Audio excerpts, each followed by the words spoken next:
आज हम रियल की सीरीज को आगे बढ़ाते हुए फर्स्ट चैप्टर में सेट थ्योरी का आज हम 2 क्वेश्चन करने वाले हैं। ये हमारा पार्ट 3 का वीडियो है।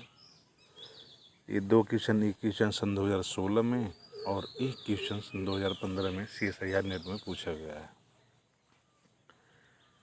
दोस्तों, ये क्वेश्चन ऐसे हैं कि ये क्वेश्चन जो है तभी हो पाएंगे जब हमारे पास लॉजिक हो।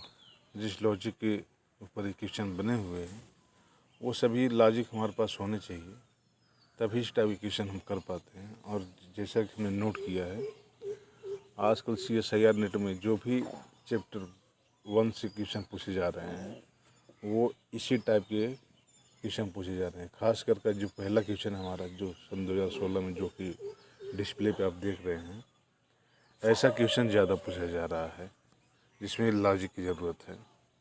तो क्वेश्चन देखते हैं। क्वेश्चन है जो कि सन 2016 में पूछा गया है, ध्यान से पढ़िएगा।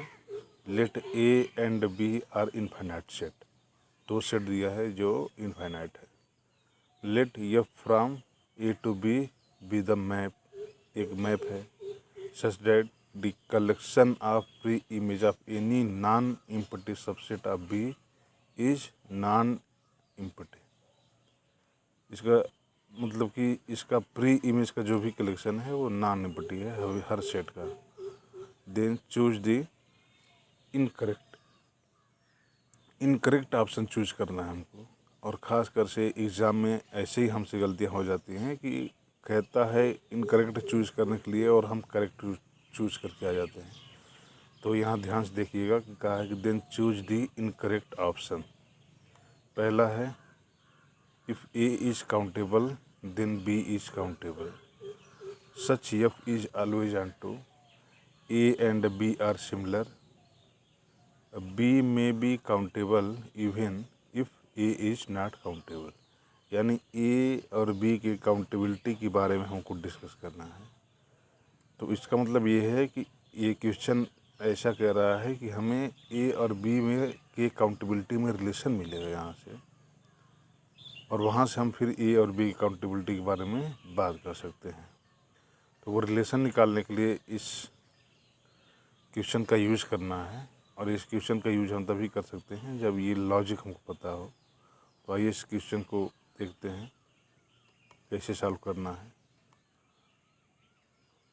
थोड़ा नोट हमने पहले भी अपने क्वेश्चन में बता चुके हैं, जो कि पार्ट 1 में बताया था कि let F from A to B अगर कोई मैप है तो मैप को 1-1 होने का जो नेसेसरी कंडीशन होता है वो ये होता है कि कार्डिनलिटी ऑफ A हमेशा कार्डिनलिटी ऑफ B से या तो छोटी हो या उसकी इक्वल हो, तो मैप 1-1 हो सकता है। यानी ये नेसेसरी कंडीशन है, सफिशिएंट नहीं है। मैप को 1-1 होने के लिए इसकी cardinality of A cardinality of B से कम होनी चाहिए।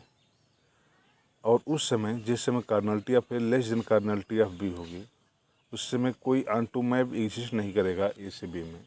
जैसे कि मैं बात करूं कि R3 से R4 में कितने ऑनटू मैप होंगे, तो ये पॉसिबल नहीं है कि R3 से R4 में एक भी ऑनटू मैप पॉसिबल हो, क्योंकि R3 का डायमेंशन 3 है और R4 का डायमेंशन 4 है। तो डायमेंशन कम से ज़्यादा में ऑनटू मैप नहीं हो सकता, वहाँ केवल 1-1 मैप ही पॉसिबल है।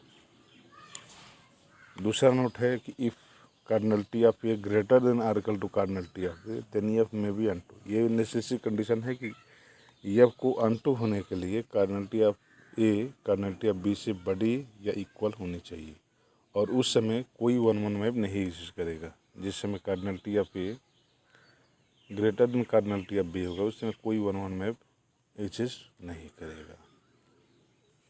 नाउ अब क्वेश्चन हम देखते हैं। कहा है कि the collection of pre image of any non empty subset of B is non empty. Collection of pre image of any non empty subset of B, किसी भी नॉन इम्पटी सबसेट का जो कलेक्शन है प्री इमेज का वो non empty है। ये question में दिया है। हम चूज़ करते हैं कि late A equal to A1 A2 A3 ऐसे इनफाइनाइट सेट A है, और B equal to B1 B2 B3, और ये भी इनफाइनाइट सेट है। दोनों को हमने इनफाइनाइट सेट चूज किया क्योंकि क्वेश्चन में इनफाइनाइट सेट दिया है। तो तो किसी भी सेट का सिंगलटन सेट हमेशा उसका सबसेट होता है। तो हम बी का सबसेट देखते हैं कि बी के सबसेट, तो बी का सबसेट हम सिंगलटन सेट के रूप में देखते हैं। तो हमारा जो बी हमें हम चूज़ किए हैं कि B1 B2 B3 and so on ऐसे हैं। तो singleton B1 singleton B2 and so on singleton BN plus 1, ये all are subset of B, ये सभी बी के सबसेट होंगे, सिंगलटन होंगे जिसकी कार्डिनलिटी 1 होगी, ये सिंगलटन सेट होंगे। और क्वेश्चन में कहा है कि collection of pre image of any non empty subset of B is non empty, यानी इसका भी जो प्री इमेज का कलेक्शन होगा वो भी नॉन एम्प्टी ही होगा, क्योंकि इसकी ये भी एक सबसेट है बी के।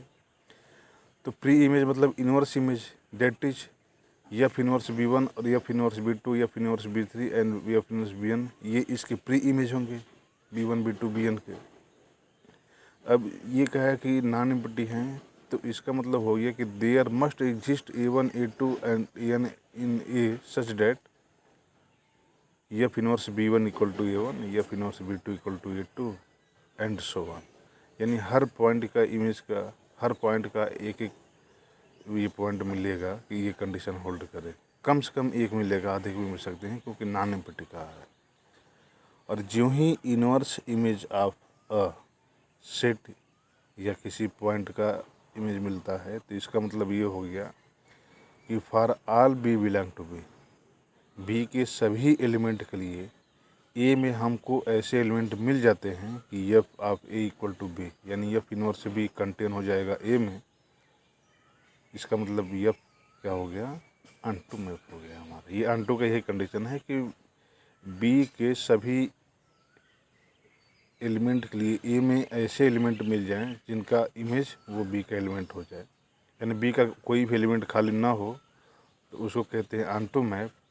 और ये कंडीशन ये होल्ड कर रहा है कि बी के किसी भी एलिमेंट के लिए ऐसे एलिमेंट मिल जा रहे हैं, तो बी एफ हमारा अनटू मैप हो गया।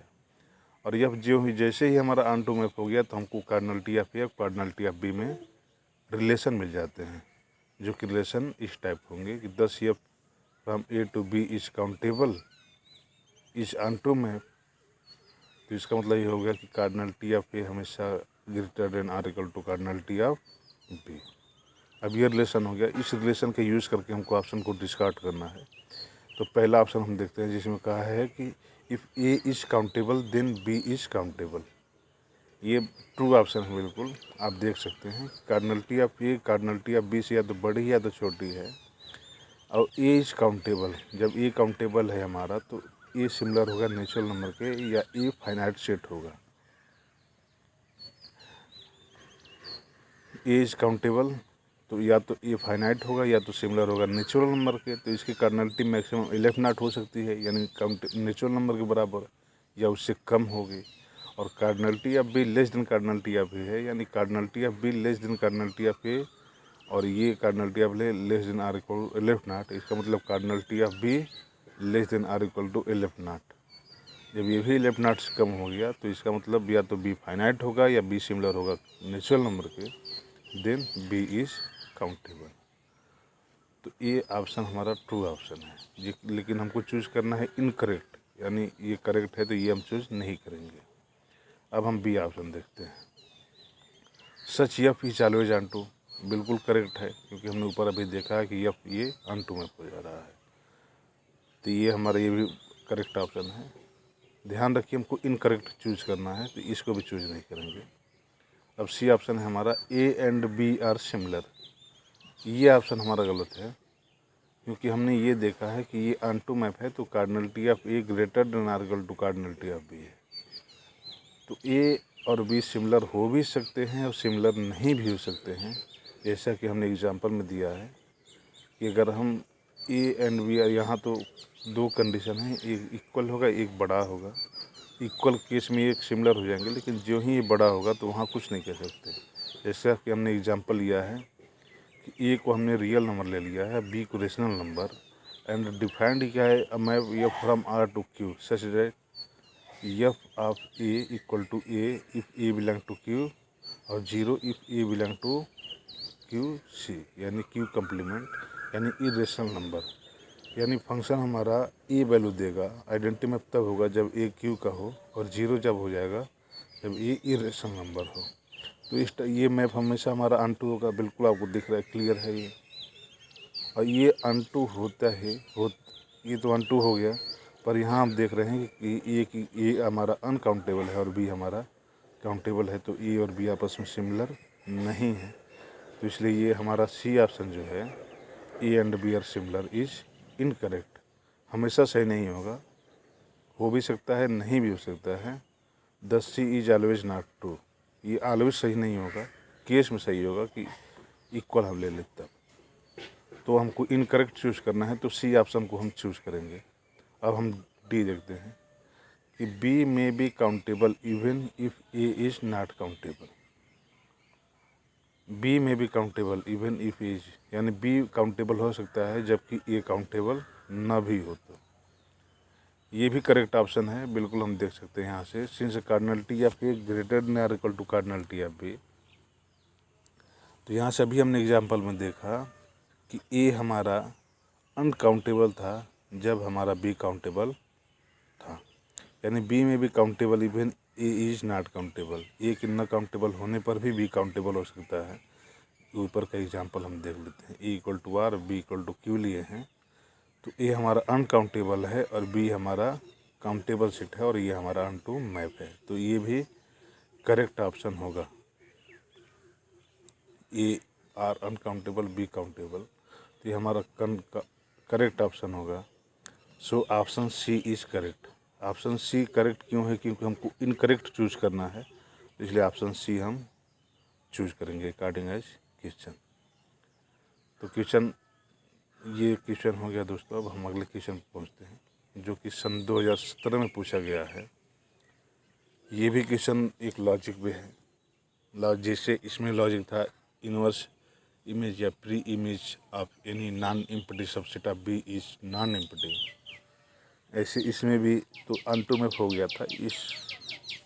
वैसे इसमें भी है, थोड़ा सा इसमें भी लॉजिक है। अगर इसको पकड़ लेते हैं तो बिल्कुल क्वेश्चन हो जाएगा। देखिए क्वेश्चन है कि if F B and function with domain A and range B. Domain A दिया है और रेंज दिया है बी। को डोमेन नहीं, ये रेंज है। डोमेन, को डोमेन और रेंज तीनों में अंतर होता है। एक्चुअली को डोमेन और रेंज में भी अंतर होता है, मैं नीचे बताया हूँ उसके बारे में। तो क्वेश्चन पर देखते हैं कि इतना A and B are range, then which of the following is true. इसमें से कौन सा ये चूज करना है। फर्स्ट है B is countable imply A is countable, यानी अगर बी काउंटेबल होता है तो ये इम्प्लाई करता है कि A is countable. B option है हमारा A is countable imply B is countable, यानी अगर ए काउंटेबल है तो बी काउंटेबल होगा। सी ऑप्शन है हमारा ए अनकाउंटेबल इम्प्लाइज बी अनकाउंटेबल, यानी ए अनकाउंटेबल है तो ये इम्प्लाई करता है कि बी अनकाउंटेबल हो। डी में ऑल ऑफ एबव। ये क्वेश्चन अब देखते हैं सोल्यूशन इसका। तो थोड़ा सा हमने डिफिनीशन दिया है डोमेन, को डोमेन और रेंज के बारे में, इसको ध्यान से पढ़े आप। और ये डिफिनीशन अगर आपको पता है तो क्वेश्चन ये कर ले जाएंगे आप, क्योंकि जो भी क्वेश्चन होते हैं वो डिफिनीशन बेसिस क्वेश्चन होते हैं। और डिफिनीशन अगर हमें क्लियर है बिल्कुल, तो हम क्वेश्चन को बिल्कुल ईजी तरीके से कर सकते हैं और बिल्कुल सही, बिल्कुल करेक्ट कर सकते हैं, बिल्कुल ईजी तरीके से। क्योंकि CSIR को भी 3 मिनट में अपने क्वेश्चन करवाने हैं, तो वो एक एक लॉजिक देता है और डिफिनीशन देखता है आपका बिल्कुल क्लियर है कि नहीं, लॉजिक आपको क्लियर है कि नहीं। तो डोमेन का डिफिनीशन देते हैं कि लेट एफ फ्रॉम एक्स से वाई में कोई हमारा मैप है, तो एक्स को हम डोमेन कहते हैं और वाई को को डोमेन कहते हैं। रेंज जो कहते हैं वो इसमें दिया है कि एफ ऑफ एक्स बराबर, ये हमारा एफ ऑफ एक्स रेंज होता है, यानी एफ ऑफ एक्स सबसेट होगा वाई का। तो एफ ऑफ एक्स में ये हमारा, तो एफ ऑफ एक्स एक्स1 ऐसे एक्स के चूज करते हैं जिनका इमेज वाई में हमको मिल जाए, यानी एफ ऑफ एक्स जो है जितना कवर करता है वाई को वो उसका रेंज हो जाता है। यानी एक्स के वो एलिमेंट जिनका इमेज वाई में मिलता है, तो उनका हम सभी इमेज का कलेक्शन ले लेते हैं, तो वो हमारा रेंज होता है। और रेंज सेट हमेशा सबसेट होगा वाई का। क्योंकि इसमें x1 कैसे चूज करते हैं कि इसका इमेज मिल जाए, इसका सबसेट होगा, क्योंकि इसमें हम देखते हैं इसको तो हमेशा ये सबसेट होता है। अब क्वेश्चन देखते हैं हम। Let f from A to B be a map such that f of A equal to B, ये नोट है। Then f is always onto टू मैप, यानी अगर हमारा कोडोमेन और रेंज आपस में बराबर हो जाए, ये तो हमारा यहाँ पे रेंज है और यहाँ पे कोडोमेन है, तो कोडोमेन और रेंज आपस में बराबर हो जाते हैं तो मैप हमारा ऑनटू हो जाता है। क्योंकि एफ ऑफ ए जब बी के इक्वल होगा तो बी के हर एलिमेंट का इमेज इसमें ए में मिलेगा, तभी तो ये दोनों इक्वल होंगे। और जब बी के सभी एलिमेंट का इमेज इसमें मिल गया तो एफ हमारा ऑनटू हो गया। इसी लॉजिक का हमको यूज़ करना है कि चल हमारा हो जाएगा। कह रहा है क्या कि F be an function with domain A and range B, ये डोमेन से और रेंज पर डिफाइन किया है, तो इसका मतलब F of A equal to B है हमारा, क्योंकि ए हमारा डोमेन है और बी रेंज है, तो F of A equal to ये हो जाएंगे और ये बी के पूरा इक्वल हो जाएगा, क्योंकि बी हमारा रेंज है। और बी को रेंज होते ही हमें एफ एक ऑनटू मैप हो गया। और जो ही एफ हमारा ऑनटू मैप हुआ तो हमें कार्डिनलिटी ऑफ ए और कार्डिनलिटी ऑफ बी में ऊपर की तरह एक और रिलेशन मिल गया, जिसमें cardinality of A greater than or equal to cardinality of B. क्योंकि एफ ए से बी में ऑनटू मैप है तो ये नेसेसरी कंडीशन यही होता है कि ये कार्डिनलिटी इससे बड़ी हो, तो ये हमें रिलेशन मिल गया। अब इस रिलेशन का यूज़ करके फिर ऑप्शन को डिस्कार्ड करना है। तो फर्स्ट ऑप्शन हम देखते हैं कि B is countable imply A is countable, यानी B काउंटेबल हो तो ये इम्प्लाई करता है कि A काउंटेबल हो। गलत है, बिल्कुल आप देख रहे हैं कि यहाँ से A के काउंटेबल होने की कोई प्रायिकता नहीं मिल रही है, कोई पॉसिबिलिटी नहीं है, जबकि B काउंटेबल हो। हमने अभी ऊपर एग्जाम्पल देखा और यहाँ भी मैंने उसी एग्जाम्पल को लिया है कि ए हमने रियल नंबर चूज़ किया है और बी को हमने रेशनल नंबर चूज़ किया है, और वही मैप डिफाइन किया है F from R to Q H F of A equal to A if A belong to Q और 0 if A belong to Q complement. तो एफ हमारा ऑनटू मैप है, जबकि ए हमारा अनकाउंटेबल और बी काउंटेबल सेट है। तो इसका मतलब option A is incorrect option. अब हम देखते हैं option B, A is countable imply B is countable. Relation हमारा ए है कि cardinality of greater than or equal to cardinality of A, और A is countable then B is countable. बिल्कुल correct option है। यहाँ से आप देख सकते हैं कि अगर ए काउंटेबल होगा तो या तो ये फाइनाइट सेट होगा या ये सिमिलर होगा नेचुरल नंबर के, तो इसकी कार्डिनलिटी एलेफ नॉट या उससे कम ही होगी, क्योंकि ए हमारा काउंटेबल है। आज इसकी कार्डिनलिटी इससे कम है और cardinality of B less than cardinality of A है, तो इसका मतलब cardinality of B less than cardinality of A less than or equal to aleph naught. इसका मतलब cardinality of B less than or equal to aleph naught, तो B या तो finite set होगा या बी नेचुरल नंबर के similar होगा, तो हमारा बी क्या हो जाएगा, काउंटेबल हो जाएगा। तो ऑप्शन बी हमारा हमेशा करेक्ट होगा। अब हम ऑप्शन सी देखते हैं, A is uncountable implies B is uncountable.